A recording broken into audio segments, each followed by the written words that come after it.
तिकडे वीज बिल माफीच्या घोषणेवरून महायुतीत धुसफूस पाहायला मिळते। कॅबिनेट बैठकीच्या आधीच मुख्यमंत्र्यांची वीज बिल माफीची घोषणा झाली आहे। शिवसेना प्रवक्ते अरुण सावंत यांच्याकडून यावर टीका करण्यात आली आहे। निर्णय घेण्याचा मुख्यमंत्र्यांना अधिकार आहे, नवनाथ बन यांनी प्रत्युत्तर दिलं आहे।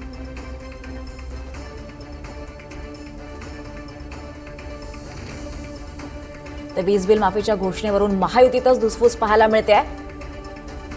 कॅबिनेट बैठकीच्या आधीच मुख्यमंत्र्यांनी वीज बिल माफीची घोषणा केली आहे, तर शिवसेना प्रवक्ते अरुण सावंत यांच्याकडून अशी टीका करण्यात आली आहे। तर निर्णय घेण्याचा मुख्यमंत्र्यांना अधिकार आहे असं प्रत्युत्तर नवनाथ बन यांनी यावर दिलं आहे। मुख्यमंत्री हे अतिशय हुशार म्हणून ओळखले जातात, संवेदनशील म्हणून ओळखले जातात। त्यांनी रस्त्यावरती हा निर्णय कसा काय जाहीर केला?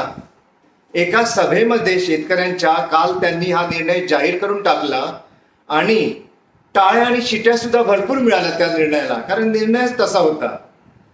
परंतु मंत्रिमंडळामध्ये खरं म्हणजे डिस्कशन होतं आणि निर्णय जाहीर केले जातात अगोदर आणि मग रस्त्यावरती ते जाहीर करायचे असतात। मुख्यमंत्र्यांनी यावेळेस नवीन पायंडा घातलेला दिसतोय। आता याचा अर्थ मुख्यमंत्र्यांनी हे नियम तोडलेले आहेत।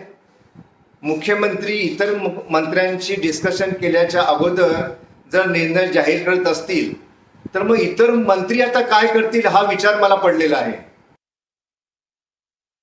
महाराष्ट्राच्या शेतकऱ्यांसाठी मुख्यमंत्री काम करतात। काल शेतकऱ्यांचा कार्यक्रम होता आणि स्वतः कृषी मंत्री दत्ता मामा भरणे त्या कार्यक्रमाला उपस्थित होते। त्यामुळे मुख्यमंत्र्यांना पूर्ण अधिकार असतो अशा पद्धतीचा निर्णय घोषित करण्याचा आणि शेतकऱ्यांचा हिताचा निर्णय घ्यायला आम्ही कुठेही मागे पुढे बघणार नाही।